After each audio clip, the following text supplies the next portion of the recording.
24 цаглын тэрэг удирдах чадахгүй харин өөрийгөө хэрхэн удирдах вэ гэдэг дээр байгууллагын стресс ингээ нөгөө дээрээсээ доош явдаг. Миний философи юу гэхээр яг гүйцэтгэх удирдлагын түвшинд орсон байхад нэг нэгээ коуч менторшип гэсэн ойлголт байхгүй байхгүй. Хуурамч ив нэгдлээс шудраг шүмжилдэг байяа л гэсэн. Тэгээ одоо намайг хүмүүс ирэлж байгаа шоолж магадгүй л та банкны захирал гэчээд тэгснэ одоо сүтэ цай, банштай цай ч гэдэм үү те. Тэгэл нөгөө хоньны мах эдгээр ийм зөвлөгөөнүүд өгч байгаа байхгүй. Маш олон хүмүүст хамааралтай шийдвэр гаргаж байгаа шүү дээ, тий. Тэгэхээр та ер нь өөрөө өөрийнхөө мэд оршихуй дээр ер нь яаж анхаардаг вэ?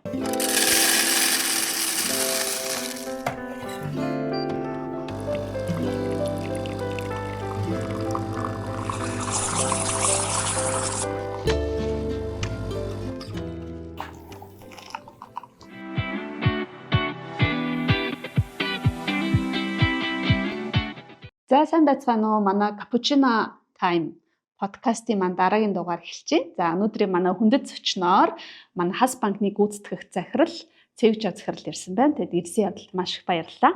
За өрсөнд маш баярлалаа. За тэгээ манай Cappuccino Time подкаст маань ер нь бол ингээд мэдлэгээ хуваалцах. Тэгээ хоорондоо бид нэг мэддэг зүйлсээ хуваалцъя, ноу хаваа хуваалцъя. За тэгээд нөгөө капучиног ямар хүмүүс уудаг вэ гэхээр ингээд нэлээд бас юм туршлагатай болсон, сайхан ингээд карьер энтрэн тоогдсон тийм хүмүүс одоо ингээд уудаг гэсэн судалгаа байгаа. Тэгээ манай подкастын нэр Cappuccino Time гэдэг ингээд явсан байгаа тий. Тэгэхээр хэдүүлээ өнөөдөр болохоор ямар сэдвээр ярих вэ гэхээр цагийн менежмент гэдэг сэдвээр ярив. За тэгээд яг цагийн менежмент гэхээр Цэвж Осхорл ажиллагаа ахалтаас ингээд одоо бид нар ингээд нэг юм нэг юм өлөг болсон сэдв гэж баг ингэ яриад байдаг. Боловч яг бодит амьдрал дээр бид нэр ерөөсөө улмал завгүй болоод байна. Улмал завгүй гэсэн хүмүүс маш их болчиход байна. Тэгэхээр одоо ингээд ялангуяа тань шиг энэ том одоо банкыг удирдах байгаа тий энэ хүн дээр бас одоо цагаа яаж удирдах байна вэ? Ямар ноу хав байна вэ? Ямар одоо өөрийнхөө одоо мэд оршихуйд яаж нөлөөлж ийж гэдэг юм уу тий ингээд хэдүүл юм сонирхолтой сэдвүүдээр ярилцъя. За тэгээ манай подкастыг бол дандаа бизнес эрхлэгчнэр эсвэл карьер хөөж явж байгаа хүмүүс нэлээ одоо яа тийм лээ сонсдог үздэг юм байгаа даа тий. За тэгээ эхнийхээ асуултыг асууя. Та ер нь цагаа хэрхэн менеж хийж гин, яаж удирдах гин, сүүлийн үед одоо юу гэдгийг те өөрийнхөө нэг ноу хавс ерөнхийдөө ингэж яривал. Цагийн менежментгээ сая өөрөө хэллээ. Нэг юм философик юм байгаад байгаа байхгүй тий. Тэгээ хүмүүсийн үед цагаа удирдах чадахгүй ажил амьдралын баланс гэсэн үгүүд их ярьдаг болцсон. За би өөрийнхөө туршлагаас хаваалцъя. Би цагийн менежментийн нэг ч ном уншаагүй. Вау за. Нэг ч уншаагүй. Тэгээ би одоо та бүхэнтэйгээ өөрийнхөө туршлагыг хуваалцахад 20 гаруй жил одоо ингээ мэргэжлэр ажиллалаа. Тэгээ одоо цагийн менежментийг хардаг өнцгүүд он жилүүд явах тусам баг өөрчлөгдөд байгаа. За өмнө нь болохоор яг таны хэлдгээр яаж цагаа удирдах вэ? Богино хугацаанд яаж хамыг ихийг хийх вэ? Юу өөрийгөө нэг завгүй байлгах дээр их төлөрдөг байсан. Тэгээд 10 хэдэн жил тэгэж ажиллаад юуг ойлгосон бэ гэхээр гүрэн цагийг удирдах боломж юу юм бэ штэ. Цагч урсдгаараа л явна. 24 цаглын тэрэг удирдах чадахгүй. Харин өөрийгөө хэрхэн удирдах вэ гэдэг дээр илүү түн шинжилгээ хийгээд тэг яг өөртөө одоо цагаа түрүүн та хэлээ яаж зарцуулах вэ гэхээр хамгийн өндөр ач холбогдолтой хувийн амьдралж байна уу?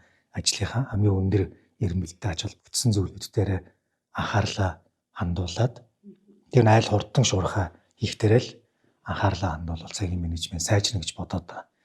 За миний ажлын бас онцлогоос их шалтгаалаад байгаа. Ялангуяа гүйцэтгэх захирлэхээр маш олон төрлийн одоо үүрэг хариуцлагатай байгаа. Тэгээ нэг онцлог нь юу вэ гэхээр бид чинь нээлттэй хувьцаат компани болцсон. Одоо бүх системийн банкуд. Тэгээ ерөөсөө улирлаас улирлын хооронд юм маш их төлөвлөлнө. Төлөөлөл төцөөлөөс төлөөлөл төцөөлийн хооронд хувьцаа эзэмштэй урлаас хувьцаа эзэмштэй урлын хооронд дунд одоо хугацааны стратеги 2-3 жилийн хооронд за арай урт хугацаагаар бид нар 5 жилийн стратеги яах. Ерөөсөө нэг ийм л цикл дотор одоо сүүлийн 10 гаруй жил гүйцэтгэх удирдлагын багт ажиллаж байгаа. Энд л одоо хязгаарлагдаж бүх ажлаа зохицуулж байгаа.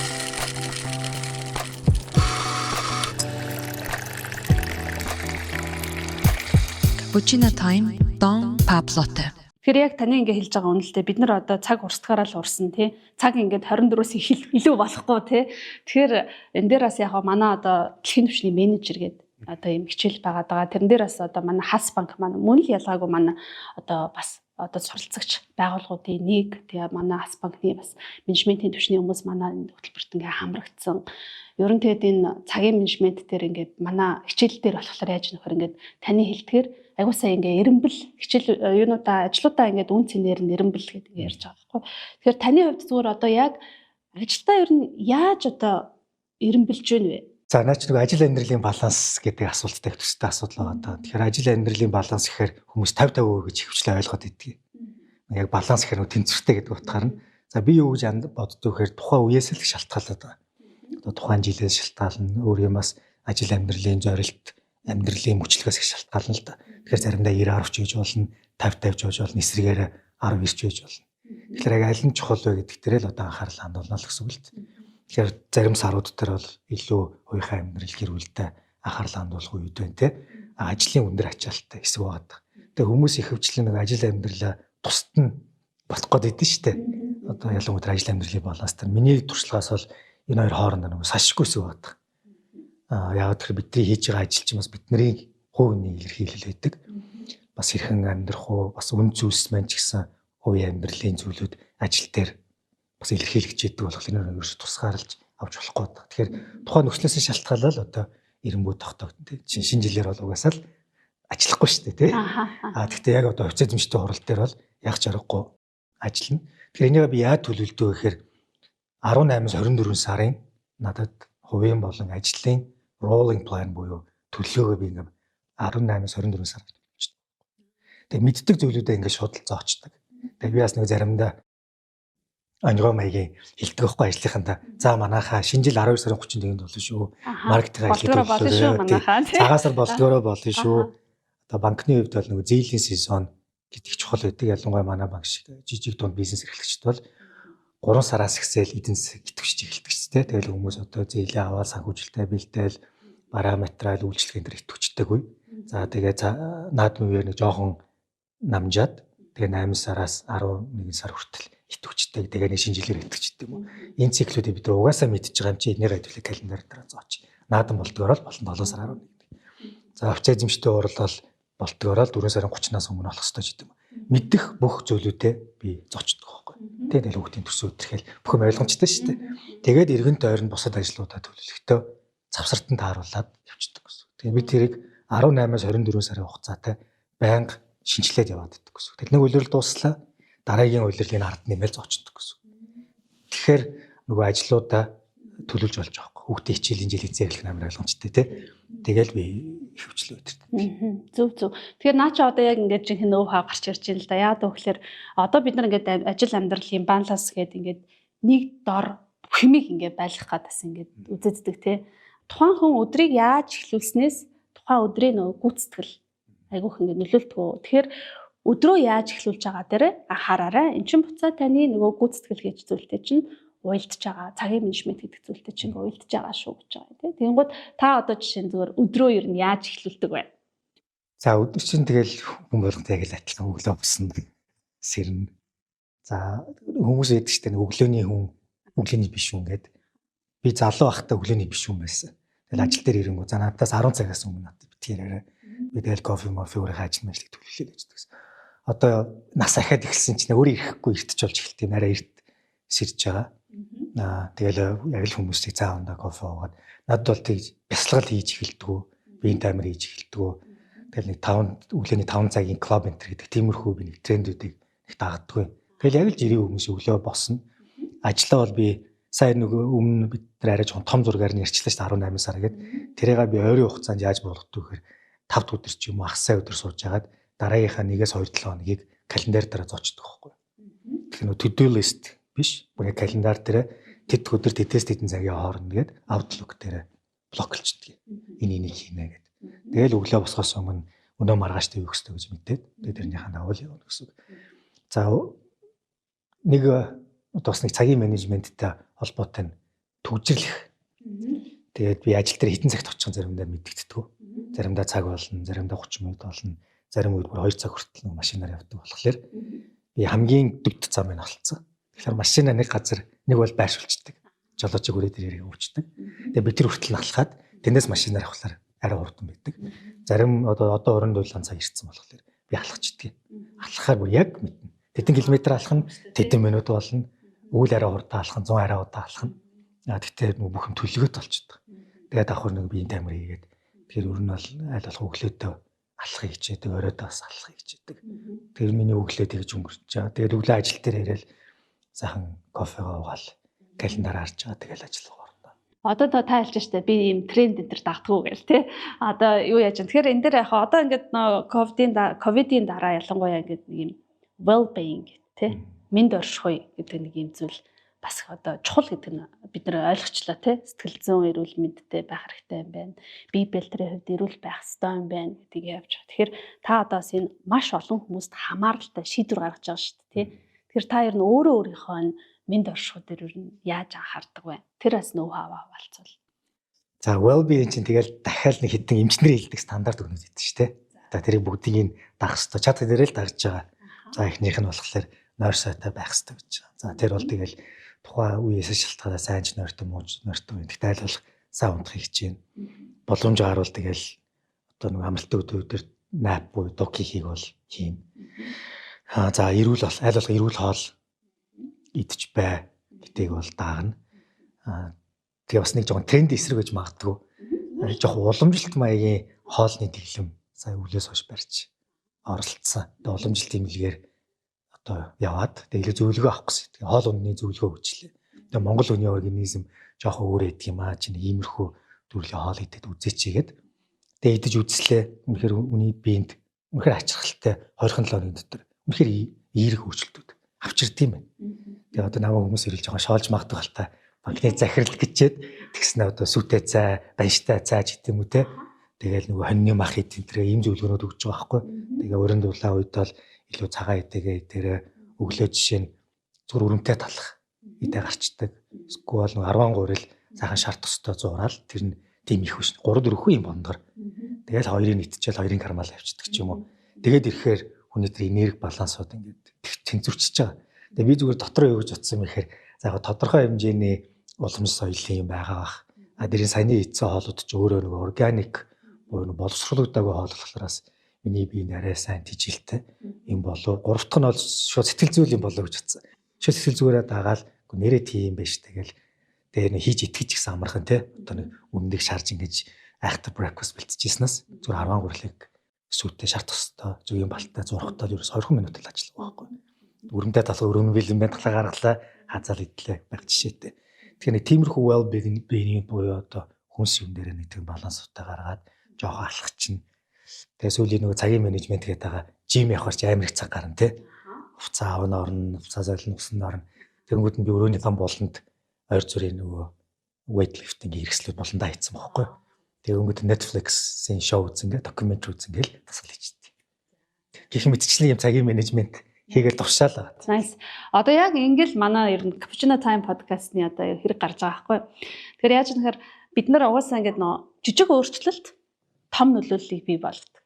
Гэт ингэ ярьж байгаа. Тэнгууд манай нөө дэлхийн түвшний менежер дээр яг таны хэлсэн нөө shit гэдэг нөө well being мэд орших дээр тэ sleep hydrate тэ сайхан уусуу тэгээд exercise хий тэгээд эрүүл хооллол гэдэг гэж аах. Тэнгууд одоо хүмүүс юу гэдгийг одоо энэ том банкны захирал юм чи тэнгэрийн баах те байнга ингээл ургал нагаад чи тийм үү одоо юу гэдэг чи ингээд хүмүүсийн төсөөлөл их өөр өөр байдаг юм байл яа одоо ер нь бас ингээд тэнгууд одоо ингээд бид нар те зүгээр л хэдүүлээ адилхан те эрүүл хоолн бид нар ч адилхан монгол хүн юу гэдүүлээ хий хууга дараад гэдэг шиг тийм гад хийгээд ярих тийм бас битгийх усуу гэж зөвлөж илээ уламжлалтаар би юу нэг үгж ойлгосон бэр өөрөө л хоолоо туршиж үзчихээж нөгөө trial and error гэдэг чинь өөрөө туршаад өөрт нь яг болж байгаа зүйлээ сонгохгүй бол мундаг экспертууд хичнээн хэллээ гэд бас заримдаа нөгөө хүн болгоны бие онцлог өөр болохоор таарахгүй байх магадaltaй л байна. Тэр чинь өөрөө бас маш том сэдв гэж бол ботоод байгаа юм. Тэгэхээр танаас одоо мэдээч хэрэг том банкны гүйцэтгэх захирал ирсэн одоо бас цагийн менежментээс өөр зүйлсээс асуумаар байна. Тий. Тэгэхээр цэвэршээ захирал маань одоо гүйцэтгэх захирал болоод энэ том банкыг ингээ удирдах явж байгаа. Зүгээр таны бодлоор юу гэдгийг гүйцэтгэх захирал болоод ингээ явж хахад одоо бага бүрдүүлээд та хүмүүстэйгээ ажиллаад ингээ явж байгаа. Тэгэхээр ажлын байран дээр ер нь мэдээч хэрэг одоо hard skill-д хэрэгтэй тий. Одоо гэтэл ер нь бүх хүмүүст ямар ур чадвар ер нь хамгийн хэрэгтэй байгаад байгаа юм шиг танд санагдаж байна вэ? Тий. За манай банкны хувьд одоо манай удирдлагын багийн хувьд би их хацтай байхгүй. 19 онд гүйцэтгэх захирал болоод бас банкны. Тэгээ одоо манай байгаа гүйцэтгэх удирдлагын багийн гишүүд бараг бүгд намайг гүйцэтгэх захирал байхад манай удирдах багийн гишүүд байсан байхгүй. Тэгээ бүгд нэг таньдаг мэддэг. Арга барилуудаа ер нь ойлголт нэгтэй байсан. Тэгэхээр бид стратеги өөрчлөлтлөө шүү манайхаа ингээд хамт ажиллая гэхэд надад тэр нь амар байсан. Тэгэхээр надад нөгөө бага бүрдүүлнэ гэдэг чинь их нөгөө том сорилт их цаг авдаг зүйл байхгүй. Надад тэр одоо хэсэг баг байгаагүй ч бол ганц хоёр хүн өөрчлөгдсөн л дээ. Гэтэ яг нөгөө цөм баг нэг хийвэр байгаа байхгүй. Ганц юу өөрчлөгдсөн бэ гэхээр бид нэр явж байгаа чиглэл өөрчлөлтсөн байхгүй.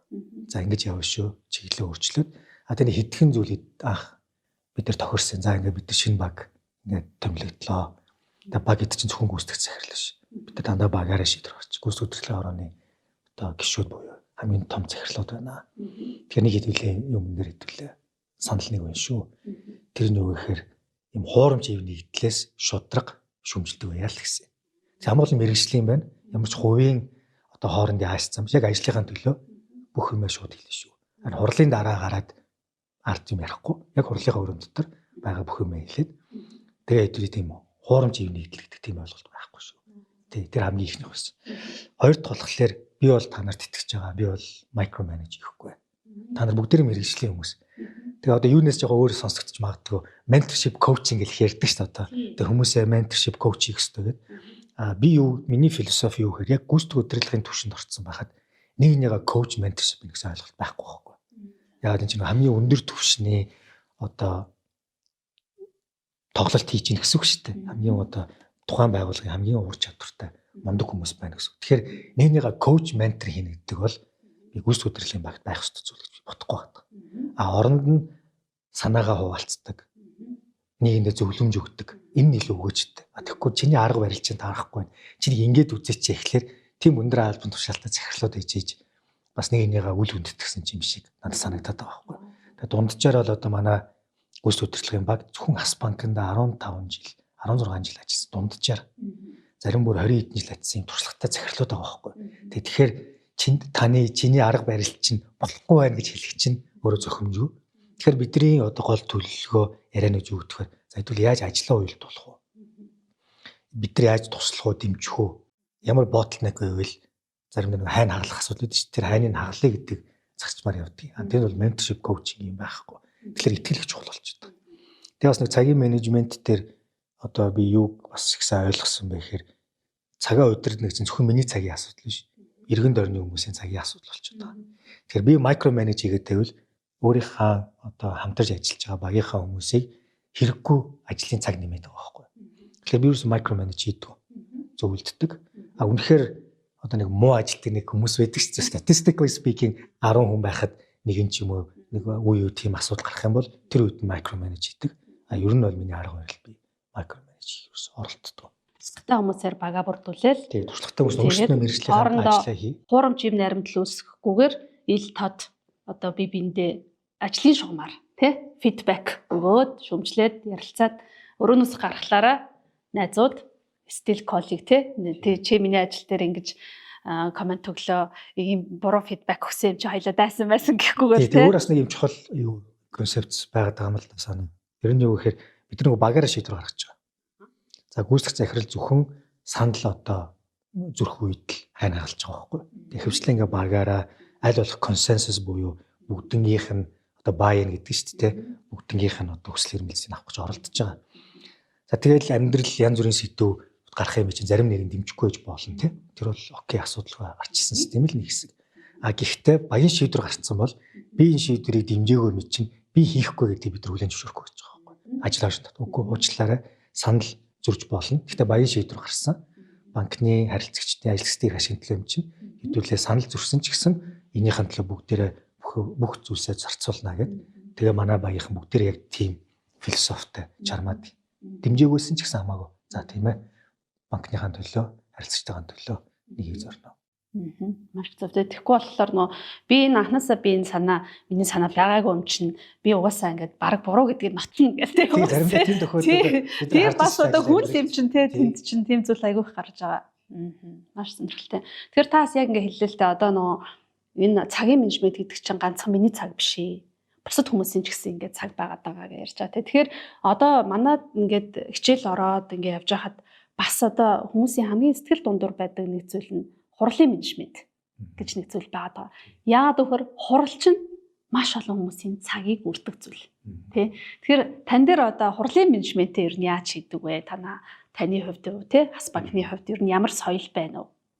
За манай одоо байгууллагын нөө хаа бол бидний өөрсдний л одоо туршлагаар бүрдсэн одоо тогтолцоо гэх юм уу да. Мад бол ингээ аль биесны хурал баг. Тэр бол байх хэрэгтэй. Гүйс өдөртөө ороод тэгээ нөө банк болохлаа эрсдэл тэгэл актив пассив гэдэг байх хэрэгтэй л хурлууд баг. Тэр бол нэлээд одоо хурлын өөрийн дүрмтэй, журамтай, тэгээ хилцэг асуудлуудтай. Ер нь бол илүү формал ажлууд байгаа. Аль бие усны тий. Аль бие усны. За тэгээд албан бус гэж үйдэг. Тэр нь одоо IT-ний орооч гэдэг юм уу те, маркетинг ороо гэдэг яг цаасан дээр гүйцэтгэх захирлын тушаалаар байдгүй ороонод байхгүй. Гэхдээ тэрийг informally бий болгоцсон. Тэгээд давтамжтай 2-7 хоног болгон сар болгож гэдэг юм уу. Давтамжтай явдаг. За дарааг нь болохоор одоо нөхцөл байдалтай тулгуурласан онцгой тийм хурлууд. Илүү ad hoc нэг сар уралддаг ч юм уу 7 хоног болгоо ингээд гарчдаг. За тэгэхээр тэрнээсээ шалтгаалж агаад одоо нэг юм 3 төрлийн хурал байгаа. Тэгэхээр нөгөө заримдаа миний зүгээр өмнөх туршлагаас харахад бүгднийг нөгөө албажуулах гэдэг байхгүй. Заавал ингээл гүйцэтгэх захирал ажлын хэсэг гээл тэгэл гүйцэтгэлийн тушаал дээр бага хүмүүсийн нэрийг оруулаад хүчээр дуудаж ирээд деталь асуугаад байдаг. Тэгвэл гүн тул юм 3 төрлийн формат болгочихж байгаа. Тэгэхээр ажил явах нь надад арай дээр бол гэж боддог.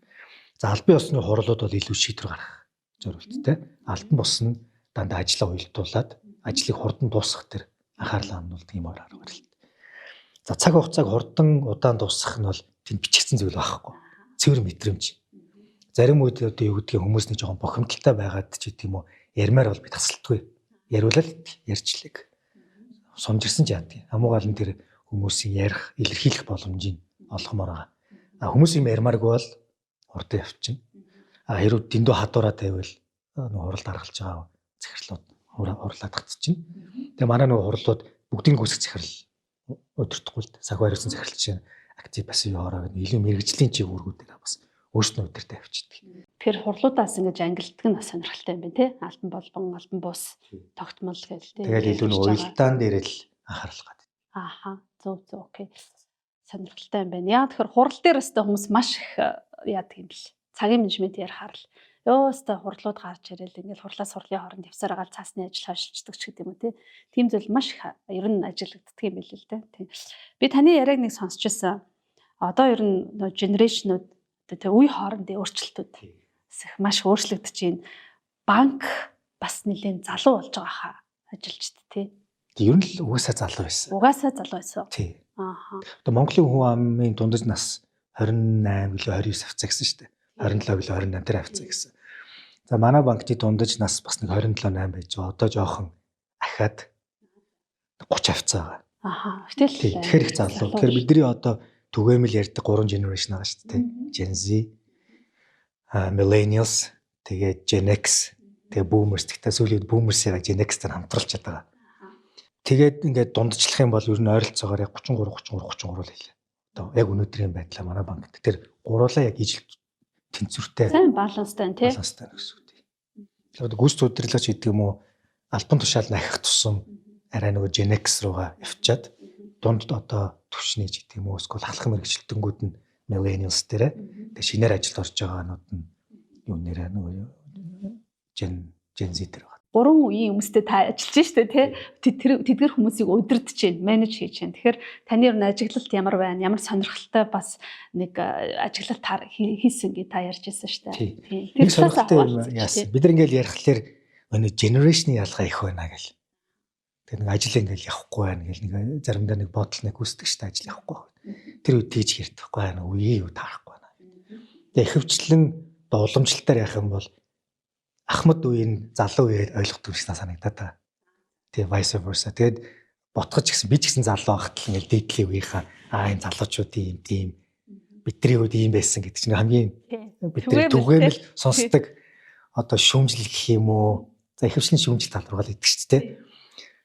Тэгээ тиймэрхүү нөгөө фидбэкүүд хэрэг Тэгээ би юу гэж бодсон бэ гэхээр за би юу нэг төлөвлөлттэй бүгднтэй нь уулзнаа гэд. Тэгээд тус тустай өдөр.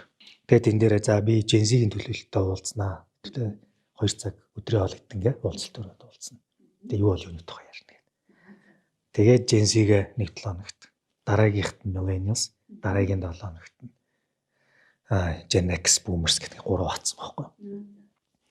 Тэгээд хоорондоо ярилцлаа. Яг юу нь generation ялгаа юу гэдэг ингээд. Тэгэл хялбархан асуултууд асуулаа. Юу та нарыг стресстүүлж байна? Таны та хэдийн амьдралын одоо мөрөөдөл хүсэл эрмэлзэл чи юу вэ? Амар basic ажилтныг холбоогүй ихний асуултууд. Тэгээ хоёр дахь хэсэг нь ажилтай холбоотой асуудлууд, гуравт нь ажил дээр юу бохимдуулж байна гэдэг. Тэгээ энэ гурвыг харж агаад байгууллагын зүгээс юу хийж чадах юм бэ гэдгийг л би.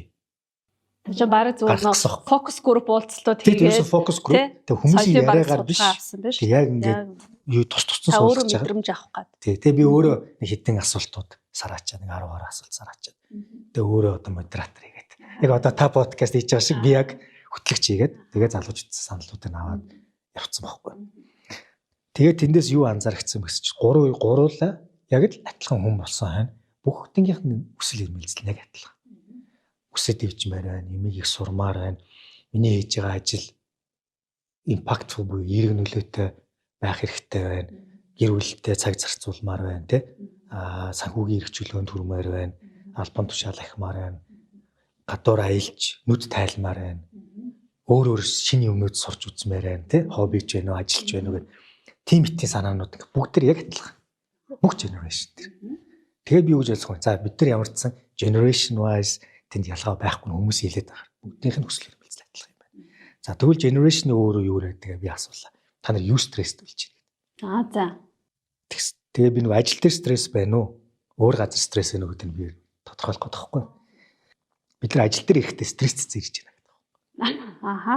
Яг үнэ. Яагаад гэсэн чи өглөө босоод хүүхдүүдтэй хооллол сургууль цэцэрлэгт нэгэн тийш нь хөргөж өгөөл баагаан төгжрэл тэгээ өглөө 9 цагтаа уралдаад ирэхэд стресстэйсэн байдаг. За Gen Z-д бол тийм асуудал байхгүй нэ хүүхдүүд энэ төр байхгүй болохоор арай гайгүй. Millennials, Gen X байгаад байгаа. Тэгэхээр за бидний уян хатан цагаа бүр улам уян хатан болох хэрэгтэй байна гэдгийг ойлгочихж байгаа. Тэгэхээр одоо тэгээ захилуудаа хэлж байгаа. За хүмүүс нэг 5-10 минут хоцрол битгий хорцнуудлээрээ. Ингээ өглөө бид нар юу болчих бүгдээрээ мэдчихэж байгаа. Хоцрогч хоцрог. Тэгэл төгжрэл хүүхдээ сургууль цэцэрлэг хүүхд өвдөн гэл яг амьдралын асуудал байна. За тэгэхээр бүгдийнхэн стресс левел нь яг адилхан байхгүй. Дандаа нийгмийн юутай холбоотой. Биднээс шалтгааллахгүйгээр стресс байна. Тий одоо манай байгууллагаас шалтгааллахгүй бас тэр үний шалтгааллахгүй нийгмийн те төгжрэл бохирдол хүүхдийн сургууль цэцэрлэг гэдэг том суур асуудал байна. Хоёр дахь зүйл яг одоо хувь хүний хувьд гэсэн чинь Монгол улс маань нэг жоохон хөгжил нь тодорхойгүй болцсон байна гэж жоохон мухаас би жоохон сөрөг юм ярих гэдэг юм л да. Тийм бид нар Монголынхаа ирээдүйд жоохон итгэл жоохон бага байгаа даа гэдэг залуучууд. Тийм болохоор бид нар гадаадад очиж амьдармаар байна. Эсвэл гадаа сургууль сурмаар байна. Өөр нэг зүйл нь би дэлхийн хүн болмоор байна гэж яриад байгаа байхгүй. Ингээд сонссон чинь сүүлийн үеийн одоо инфлюенсер залуучууд хэлж бид нар дэлхийн хүн бол их ярьдаг штэ. Тэгээ тэр хүсэл эрмэлзэл байгаад тах шүү. Тэгэхээр би бол тэрийг зөв гэж бодож байгаа. Дэлхийн байх хэрэгтэй, дэлхийн стандарттай байх нь зөв, өөрийгөө хөгжүүлэх ёстой.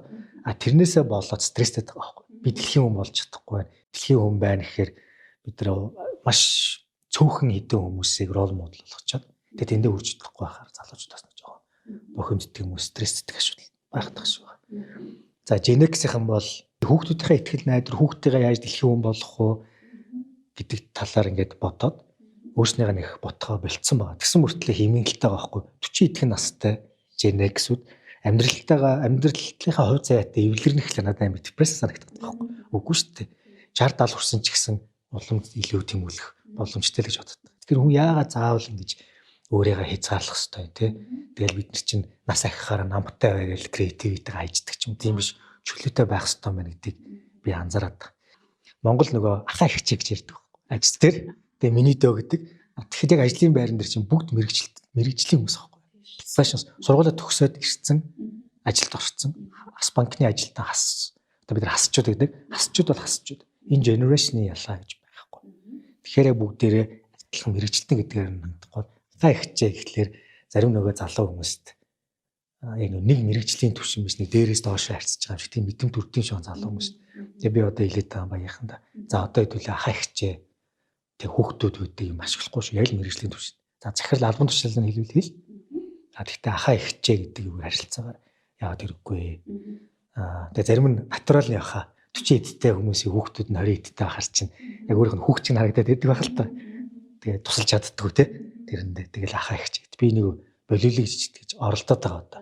Чинь Америкт бол ахаа ихч гэсэн ойлголт байхгүй. Бүгд нэг нэрээр дуудана. Тийм бүгд яг мэрэгжлийн түвшинд нэгэнтэй харьцаж байгаа байхгүй. Энэ өөрөө бас нөө байгуулгын айгуу том соёл юм билээ л те. Ахаа ихчээ бүр цаашаа анаа манаа олоо явчихдаг юм байлаа шүү дээ те. Тэгэхээр тэр чинь өөрөө бас буцаагаад нөө бие биендээ шаардлага тавих тавихгүйгаас ахуулаад ингээл асуудал үүсээд ингээд эхэлдэг юм байна. Тэгэхээр сонирхолтой юм байна таны ажиглалтаас мэдээж хэрэг яг та фокус групп уулзалт хийгээд generation-нэр энэ хүмүүстэйгээ ярилцаад ингэсэн. Тэнгуутаа одоо буцаага та менежмент дээр бас уяа цаг одоо тэг хоцруулж байгаа уяатан байгаараа ч гэдэг юм уу те ингээд менежментээс өөрчлөлт ингэ явж шүү дээ. Тэгэхээр айгүй сонирхолтой мэдээлэл байна те. Бид нар яг адилхан хүн юм чинь одоо үнэт зүйл гэж ярьдаг те. Тэр нь мөрөөдөл нь бол адилхан юм байна, үнэт зүйл нь адилхан юм байна. Гэхдээ стрессж байгаа тэр зүйлсүүд нь арай өөр байгаа дах шиг те. Тийм. Тэгэхээр стресс ярьсных цагийн менежмент дээр чи стрессээс орж ирнэ шүү дээ. Цэвжаа захирал өөрөө стрессийн менежментээр нь яаж хийж вэ? Та ер нь юунд их одоо стрессд чинь сүүлийн үед. За эсвэл юу гэдгийг одоо стрессцэн үедээ стрессээ яаж удирдах гэж байна та? За одоо Монголд тэгэл бүхэл юм стресстэй болсон шүү дээ тий. Гэхдээ жижиг стрессийг ер нь жоохон хайж эхэлж байгаа. Их тоохгүй.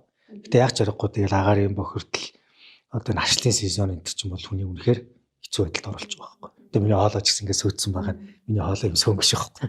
Тэгээд аллерги юунаас болоод за тэгээд энэ утаа юу энэ бол угаасаа л хүнийг бөхөндүүлж. За тэр бол нийгмийн болохоор нэг юм хийж чадахгүй тэгсэгээл явчихаа. За ажлын стрессийг бол аль бол том юмнуудаа бариад жижиг юмнууд дээр нэг анхаарал хандуулаа хэрэггүйгээд тэгээ бид нар бас нэг сургалт авсан юм аа. Байгууллагын стресс ингээд нөгөө дээрээсээ доош явдаг гэж бид нэг яг хувь байгууллагын хооронд нь хосолж зүйрлж хэлэх гэдэг юм л да. Тэр нь захирал ууртаа ирэхлээр байгууллагын тэр чигээр стресстчдэг гинэ. Захирлууд нь 50 байгаа болохоор байгууллага нь өөрөө бас стресс левел бага байдаг гинэ. Тэгээ тэрийг bacteria box гэж нэг тийм санаа. Тэр нь юу гэхээр нэг хүн орж ирээ. Тэр нь яг заавал захирал юу хамаагүй л дээ. Нэг хүн орж ирээд уурлаад нэг хүнд уураа гаргаж штэ. Нөгөөх нь өөр хүнд уураа гаргаад тэгээ нэг уураа гаргасаагаад халдвартай хаамаагүй хүмүүст уураа гаргацдаг. Тэгээ хүмүүс боддог штэ. Энэ хүн яагаад уурлцсан юм бэ гэдгсэн чинь ийм хүн уурлахгүй да ихэд шал өөр юмд уураа гаргачаад тэгээ жижигхэн юмнаас болоод тэр стресс өөр хүн рүү ингээд халтайгаа явааддаг. Тэгэхээр бид нар энэ стресс байх одоо байгууллага даяараа тараахгүй үүднээс тэр нэг микро менежментүүдтэй их бодож хэлдэг байхгүй юу асуултаа. За одоо яг нэг практикал жишээ болгоход бид нар ингээд 7 хоног болгоо манай дуудлагын төвөөр 1888-аар ирсэн дуудлагуудын талаар сонсдог байхгүй. Тэгээ дуудлагын угаасаа л 98% нь гомдол штэ. Энэ болохгүй байна, тэр болохгүй байна гэдэг. За тэгээ өнгөд бид нар бодчих. За энэ үнэхээр системийн асуудал юм уу? Буюу банкны процесс системийн асуудал юм уу? Эсвэл ганц хоёр аслагдмал тохиолдол юм уу гэдэг. Тэрийг сайн ялахгүй бол алсан бодвол тохиолдлыг банк даяараа болж байгаа юм шиг гаргаа шийдвэр гарчихлаа. Яг нэг шоргоолж нөхөр шиг бүгдээрээ стресстэй бужигнаа авчдаг байхгүй. Салбартаа нэг хүн одоо санамсаргүй алдаа гаргацсан байхад үс хөдөлгөөний хороон дээр тэр харилцагчийн гомдол гээл бүгдээрээ бичгэх юм бол хэрэггүй. Тэгэхээр бид нар одоо удирдахдаа бид нар яаж яадаг вэ? За энэ ганц удаагийн шин чанартай бол хэдүүлээ энийг ажил болгож сандраад хэрэггүй. Ойлголоо. Тэгээд одоо орхив. Энэ бол үнэхээр системийн асуудал байна. Олон хүмүүсийг бохиндуулах юм байна. Өнөөдөр ганц асуудал болж байгаа асуудал ч гэсэн ирээдүйд том асуудал болж магадгүй гэсэн юмнууд дээр бид нар анхаарал хандуулдаг байхгүй. Тэгэхээр бид нар стрессээс нэг байгууллагад аяа стресс төлөв гэдэг. Иймэрхүү арга барилууд их хэрэгэлдэг. Тэгэхээр аль болох нэг урал дээр уурлахгүй байх. Тэгээ нэг Монгол захирлаа загиндаг гэдгээр бас алдчихсан шүү дээ. Тэгэхээр бас өмнүүдээ их бодож хэлэх ингээл нэг тиймэрхүү зүйлүүд их гэнэ. За хүний стрессийн хувьд бол тэгэл түрүүний хэлдэг нэг засгал хийх те. Тэгэхээр аль болох нөгөө ажиллаа ботохгүй байх, чадвал нэг бясалгал хийх гэх нэг тиймэрхүү л аргуудаар л стрессээ тайлбарлаа л да. Аль болох хоорондоо ингээд мэддэг зүйлсээ хуваалцъя гэдэг ингээд ярьж байгаа. Тэгэхээр бид нэр өөрсдөө бид нар чинь сургалтын байгууллага тийм ээ. Тэгэхээр ингээд суралцах үйл явц гэдэг ер нь бол өөрөө бас айгүй бидний амьдралыг одоо яриа нэг жоохон аз жаргалтай болгодог ч юм уу те нэг жаахан тайвшруулдаг ч юм уу нэг тийм баг нэг хэсэг ингээ болчиход байгаа юм санагдаад байгаа байхгүй. Тэгэхээр таны хувьд одоо яаж ер нь өөрийнхөө хувийн хөгжилтээр ер нь анхаарч байна тий. За тэгээд одоо яах юм ингээд том банкны захирал болчохороо суралцгаа болчих юм уу? Яах вэ? Тэр талаараа та хаалцаач. Ер нь сүүлийн үед өөргөө яаж хөгжүүлж чинь, юу сонирхож чинь тий? Өөрийнхөө тасралтгүй суралцах процесс дээр ер нь яаж анхаардаг вэ?